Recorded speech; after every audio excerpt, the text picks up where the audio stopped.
Hello folks, welcome to my channel Java Demystified by SSR. Here comes the question number 34.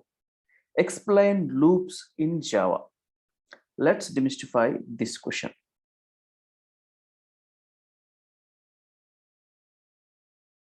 So I'm opening my Sublime text. So explain loops in Java. Basically, there are three kinds of loops in Java. One is while loop. The second is a do while loop. And the third is a for loop. Of course, we have a for each style in Java. It is just similar to for with some difference. We will not treat this as a separate loop. Basically, there are only three, but we have a variant of for that is called for each style. Let's understand these loops. For any loop we consider, it may be a while loop or do while loop or for loop. There are three properties which are associated to the loop. First one is initialization. Second is test condition or expression. And third is update statement. Whether it is while loop or do while or for, one has to initialize the looping variable. So whatever the value that is going to get repeated or iterated, so that is actually the looping variable, and that has to be initialized, because looping statements are also called iterative statements, and these looping statements will run a code snippet for some number of times. How many number of times it has to get executed, so that will be determined by the value that we are actually initializing. Later, the value which we have initialized will get updated with the help of update statement. So for example, if I initialize I equal to 0, my update statement may be I plus plus. And how long the loop has to get executed? There should be some condition to come out of, that helps to come out of the loop. So that has to be specified with the help of a test condition or expression. So these three are integral parts of any loop in Java. So not only in Java, whether it is C or C++, Python, whatever it may be. So these three properties will be associated with loops. Let's now understand these loops with some example program. Straight away, I'm going to my test.java. So here I have actually written a while loop. So here my target or my aim is to print first 10 numbers. So what I'm doing, I'm initializing my looping variable to 1. So this is the initialized statement. And then I'm actually writing my while loop. So this is my while loop.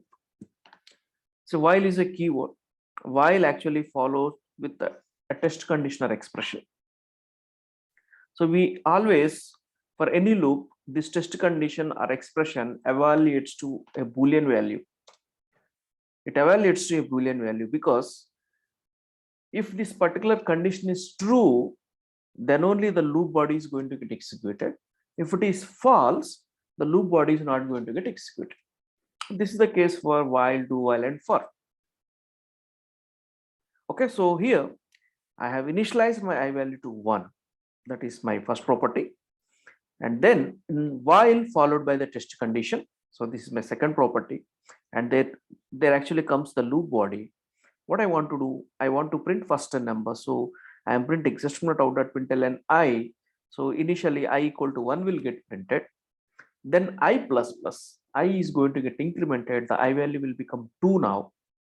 And loop body ends. So then it goes actually here and the condition is tested again. So 2 less than or equal to 10, still it is true. So it comes to the body of the loop, prints 2 and then increments. So it increments until 10. So 10 is also will get printed. After that, the 10 value will become 11. And when 11 less than or equal to 10, so here 11 less than or equal to 10 is false. So the loop body will exit. So it comes over here. And when you come out of the loop, So we will see main end and the class end. So by the time we can see the first numbers have got printed. This is how the while loop will work. So here few details actually. So since the condition is tested immediately followed by the while before entering to the loop, so this while loop is actually called entry controlled loop. Entry controlled loop. That means at the entry itself, we are actually controlling whether we have to go into the loop body or not. If the condition is true, then only we are entering into the loop body and the looping statements are going to get executed, else we will not be entering to the loop body. So that's why while loop is actually called entry controlled loop. Okay, if the condition is false, the loop body will never get executed. Okay, so let's now compile and see whether it executes properly or not. So this is my test.java, java c space test.java. It compiled successfully. Then when I run, actually it should print me 10 numbers. See, 1 to 10 has got printed. Okay, this is I equal to 1 initialization. Then we are actually making this I value to go up to 10, and after that it should come out. For that we are using an update statement. Okay, so initialization, test condition, update statements are mandatory for while, do while, and for loops. Hope you have understood this while loop. Okay, so if you understood this while loop, let's now understand the do while loop. So in the do while loop as well, we actually have all these three properties.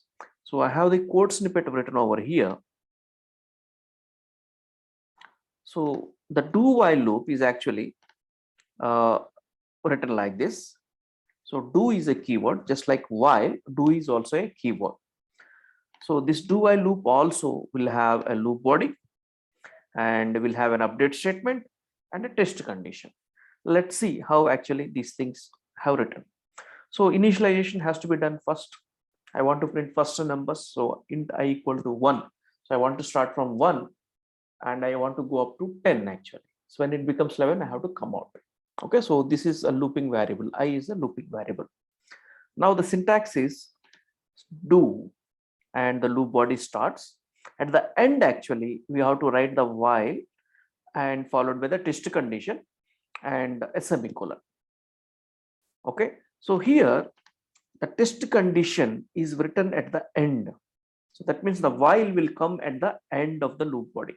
So that's why it is actually called exit controlled loop. Exit controlled loop. Do while loop is actually exit controlled loop. The reason why we call it exit controlled is we are actually checking the condition after executing the loop body for at least once. See, after initialization, we are actually entering into the loop body. We are printing system.out.println I value 1 will get printed, then I plus plus. I value will be 2 now. And here we are checking. So I 2 less than equal to 10. So this is true. Then again it goes to the loop body and prints I value 2 and it gets I value will get incremented. So without testing the condition, we are actually executing the loop body for one time, that is the first time, then we are actually checking. Okay, so since we are actually checking at the end, this is called exit control loop. Since it is exit control loop, the loop body is going to get executed for at least once, whether the condition is true or false. Usually when the condition is true, then only the loop body has to get executed. But do while, even though condition is false, the loop body is going to get executed for one time because it is an exit control loop. Why it was designed actually? So it is designed actually to keep in mind menu driven programs. In any menu driven program, you have to present the menu first, and then one has to choose the menu item. Okay, so that's why for the first time the menu is presented, and later they will select one item, and whether that item is available, then the loop body is executed. If it is not available, we will come out. So in order to write menu-driven programs, this do-while has been designed in actually 1960s and 70s. Okay, yeah. So that is about a do-while loop, and let's see whether it will work or not. So I have initialization, then I have update statement here. This update statement is also called increment and decrement, and I have a test condition, and I would like to print 1 to 10. So when it becomes 11, it should come out. So let's see whether it will actually print first numbers. So javac test.java compiled successfully, and when I run, actually it is printing me 1 to 10. Okay, so this is about while and do while, and two things are important here. So while is entry control loop and do while is exit control loop.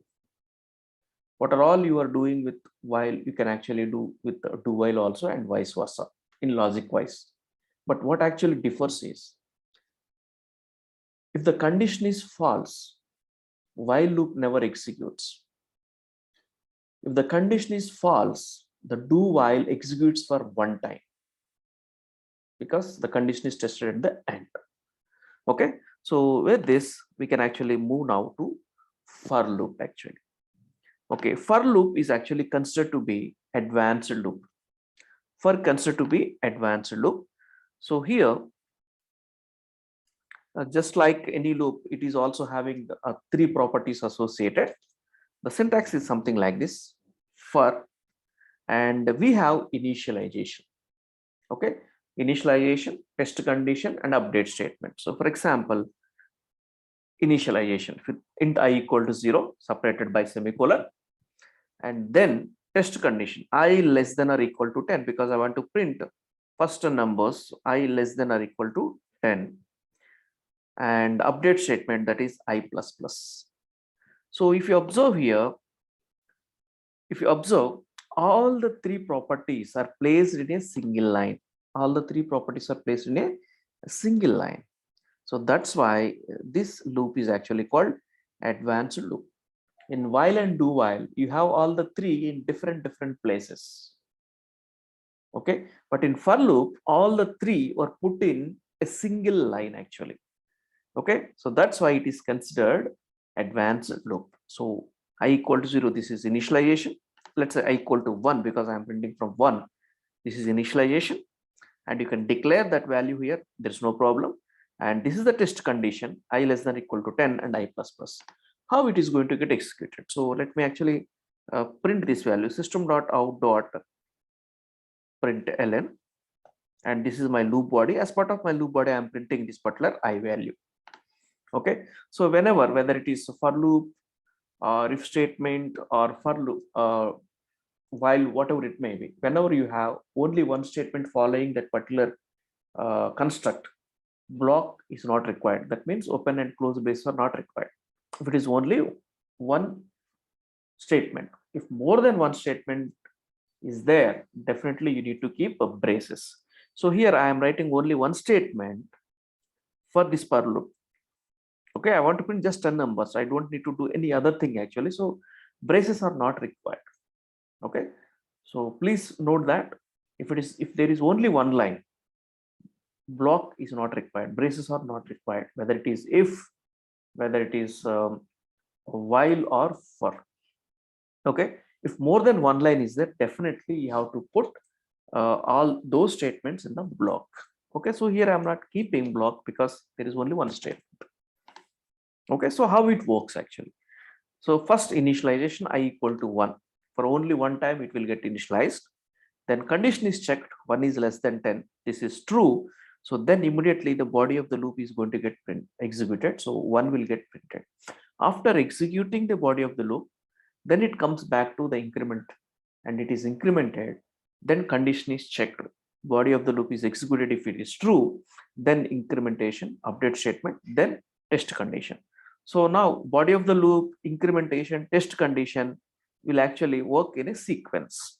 If the condition is true, then body of the loop is executed and immediately control will go to the update statement, and then condition is checked, then body of the loop. So this cycle is going to get run for loop, and the initialization will happen only once. Okay, so this is how the for loop is going to get executed. Let's see whether it works fine or not. Yes, Java C test.java. Yeah, sorry, I have actually put comma instead of dot. Yeah, now this thing will be fine now. So compiled successfully. Uh, let's say Java space test, then you have 1 to 10 got printed. So this is the basic information of these loops. Okay, so while, do while, and for. So there are so many things that we can actually discuss um, by actually introducing few concepts. What happens whether uh, you have while true or while false, and there are some statements. What happens when you have nothing written except semicolons in your for? So these concepts we can actually discuss, and I will come to that after discussing the for each style. Okay, so what is for each style?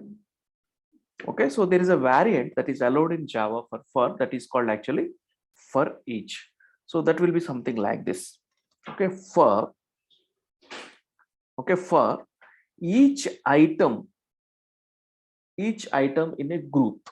Okay, this for each will work whenever you have a group. Okay, whenever you have a collection. Okay, so this is one point to be noted. So this for each will work whenever you have a group or a collection. So we have collections actually in Java. So for each will work for all collection objects. Otherwise, if you don't know collection, so you can actually make use of uh, a, a general collection or a group that is available is array. Array is a group of similar data elements. So it is also considered to be a collection.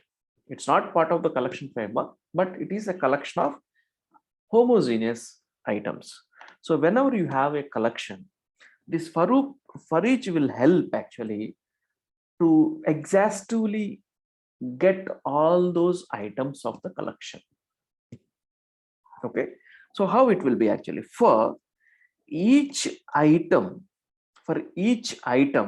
that is there in this particular group or a collection, that is there in the group or a collection, we can straight away print this particular item. Okay, so this is how it will work. This is how for each style will work. So first of all, you should have a group, an array, or any collection object.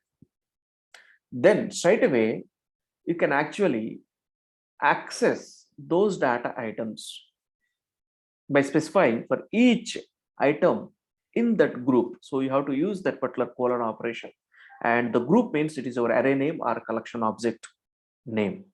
Then straight away you can actually print this particular item.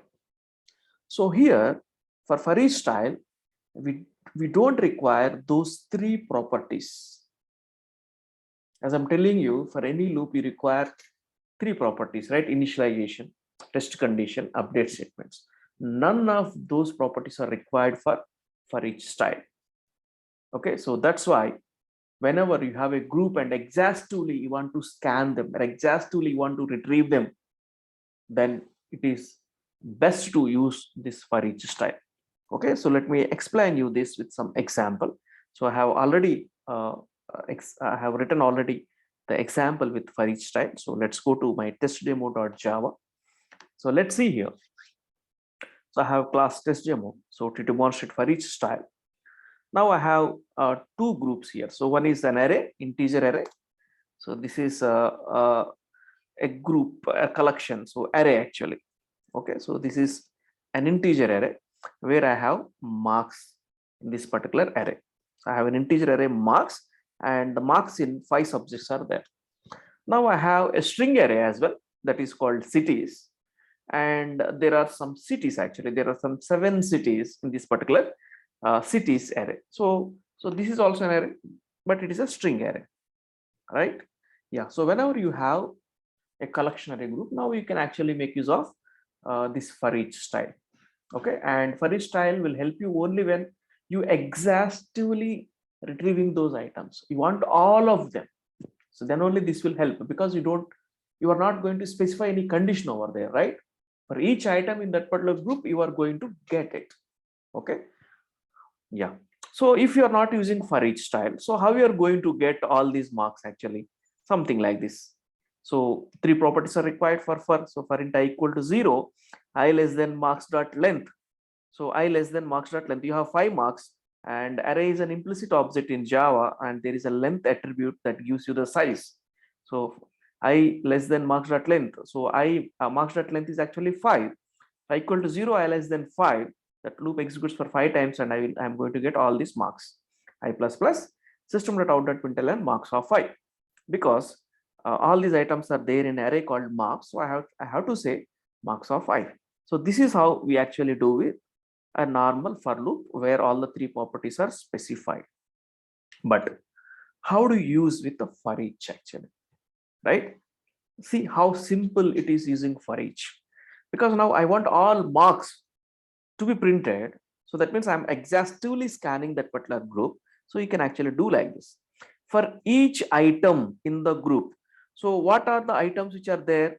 Integer items. So for int I, for each integer I, colon, and what is the group name? Marks. So for int I in marks. Okay, so that's how we will pronounce int I colon marks. For each item I in marks, system.out.println of I. Okay, so I'm saying I, it's not marks of I. Okay, because the I directly refer to the item for each item in the marks.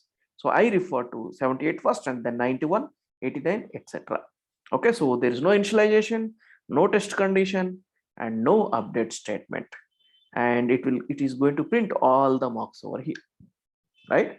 So now let's see for another group which I am having, that is cities actually. So now city contains all strings, right? The cities contain all strings because it's a string array, contains all city names. So now your for each style will something like this. For each string you can give any name. Each string S or each string city in cities, whatever it may be. So this is a variable name. That doesn't matter actually. For each string S in cities, just print this particular S. So S refers to the strings from 0th position to the last position, and you need not to specify the indices. Okay, that's how the for each was designed actually. Okay, so for each item in that particular group, get that item straight away. Okay, yeah, so let's see whether this for each works fine or not. So let me actually compile this Java C, and this is my test demo.java. Compiled successfully, and I have to run this. Let me actually say Java space test demo. Let's say I have already group of elements. I'm retrieving first with the normal for loop, and then I'm using for each style. Let's see. So first outcome is with the normal for loop, where I'm using all the three properties, and later actually I'm using a for each style, and for string array also I'm using for each style, and I could able to print it. Okay, so the for each style actually makes your code so simple, but only thing is this will help you only when you have a group, any collection object or array, and when you want to exhaustively get everything, then only it will work, because there are no conditions. So hope you have understood this for each style also. Okay, so now I just want to tell you a few cases. For example, because I have for loop over here, now what is going to happen actually? See, let's say I am going to write something like this. For I have no initialization, and I have no test condition, and I have no update statement. And here I am saying system.out.println. I am saying here hello Java. So what will be the output that you expect actually? Okay, so I have nothing actually here, no initialization, no test condition, and no update statement. And here I am saying system.out.println hello Java. That means what? It is actually part of my loop. Okay, so even though it is one statement, I'm actually keeping it braces. Okay, that is up to us actually. It is not required, but I want to be sure that this statement is actually associated with this for loop. That's why I'm keeping that. If you omit also, there is no problem. So now what will be the output? So is it hello Java, or is it a compile time error or a runtime error actually? Okay. So now when we write like this, it is actually going to print the system.out.println and hello Java for infinite times.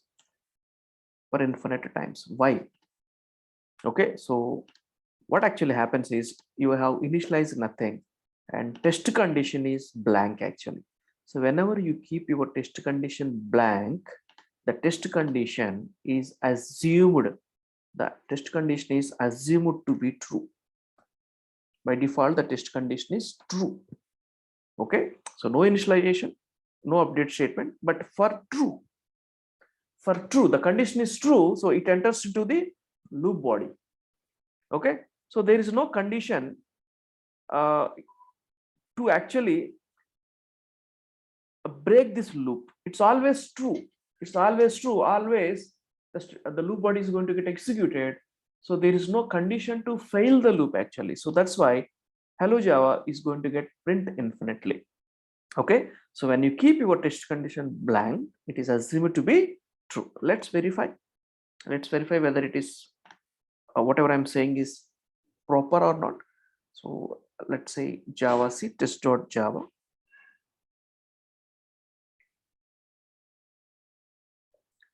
And compiled successfully. There is no error actually. There's no compile time error.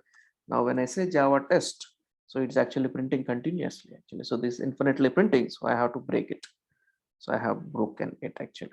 Okay. So this is one thing yeah, for loop. And now I want to tell you one more thing as well. So for example, yeah,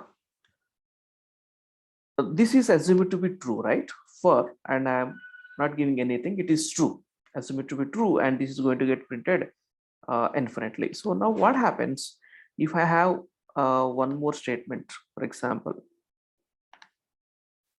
system.out.println, and let's say this is hello world.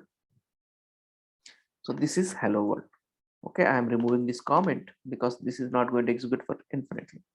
See, for true system.out.println hello Java, this is going to get executed, right? Infinitely, we have seen that. And after the for loop, I am actually writing system.out.println hello world. Okay. So now, what will be the output for this particular code snippet? If somebody asks you in exam, okay, or in any objective question, what is the output for this? What you are going to tell? What is your guess? So hello Java is going to get infinitely. And what about hello world? Will it get chance to execute anytime? No, because you are not coming out of the loop, because it's always true, and this will never get executed, right? Because it is infinitely getting executed. So what will be the output actually? So that's what the question asked. Okay, so let's check actually. So this will be interesting to see. Java C test.java, and now if you see here, we have got a compile time error. You have got a compile time error. Why this compile time error? What is this compile time error? See here, unreachable statement. System.out.println hello world is unreachable statement, because this statement is never going to get executed because it is already true. The loop body will execute for infinitely, it never get executed. So in Java, for any unreachable statement, okay, Java compiler gives a compile time error. Java compiler says you are writing some code, but that is never going to get reached. Okay, so then there is no use of writing that. So it actually gives a compile time error, and what we need to do is we just have to remove that. Then only this program is going to get executed. Let's see, I have made it commented. Now I am going to compile this and then run. It will run actually. So infinitely it is getting printed. Okay, yeah. So same is the case actually with while also. So let me actually write that one also. So instead of writing for loop, now what I'm doing is I'm actually changing this to while. Okay, so while, and I'm actually deliberately I'm making true. while true. Okay, so I have put this while true system.out.println hello Java, and after that system.out.println hello world. So here also a compile time error is going to come, because while it is true, this particular statement, line number 5, is going to get executed for infinitively, and it never reaches here. Okay, so again, compile time error, if you want to check, you can actually check actually. So Java C test.java, so we can see compile time error over here. Okay, so that's fine. Actually, we understand this. What happens now, for example, if I am writing like this, while false, okay, so just I am removing these comments. While false, system.out.println hello Java, system.out.println hello world. Now, what is the output actually here? What is the output? While false, so this statement is never going to get executed. This statement is never going to get executed, and hello world is going to get executed for one time actually. That should what happen, right? But let's see what actually happens when you compile. So Java C test.java. Now if you see, we have actually a compile time error here.